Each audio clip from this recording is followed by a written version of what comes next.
Now these are the areas the Israelites received as an inheritance in the land of Canaan, which Eleazar the priest, Joshua son of Nun, and the heads of the tribal clans of Israel allotted to them. Their inheritances were assigned by lot to the 9.5 tribes, as the Lord had commanded through Moses. Moses had granted the 2.5 tribes their inheritance east of the Jordan, but had not granted the Levites an inheritance among the rest. For the sons of Joseph had become 2 tribes, Manasseh and Ephraim.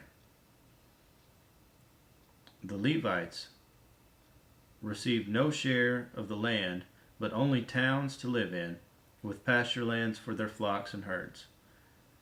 So the Israelites divided the land, just as the Lord had commanded Moses.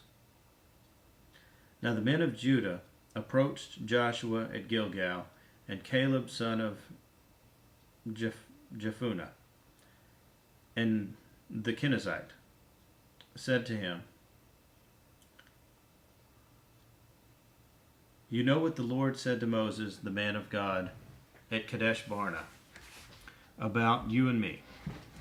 I was 40 years old when Moses, the servant of the Lord, sent me from Kadesh Barnea to explore the land, and I brought him back a report according to my convictions. But my brothers who went up with me had the hearts of the people melt with fear, made the hearts of the people melt with fear. I, however, followed the Lord my God wholeheartedly. So on that day Moses swore to me, the land on which your feet have walked will be your inheritance, and that of your children forever, because you have followed the Lord my God wholeheartedly.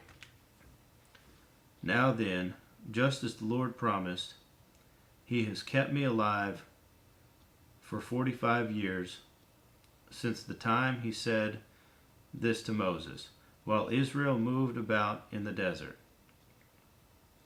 So here I am today, 85 years old. I am still as strong today as the day Moses sent me out. I'm just as vigorous to go out to battle now as I was then.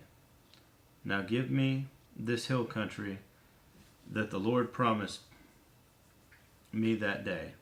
You yourself heard then that the Anakites were there, and their cities were large and fortified. But the Lord helping me, I will drive them out, just as he said." Then Joshua said to Caleb, son of Jephunneh, blessed Caleb, son of Jephunneh, and gave him Hebron as his inheritance.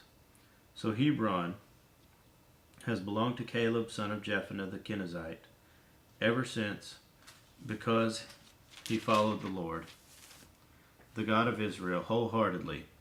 Hebron used to be called Kiriath Arba, after Arba, who was the greatest man among the Anakites.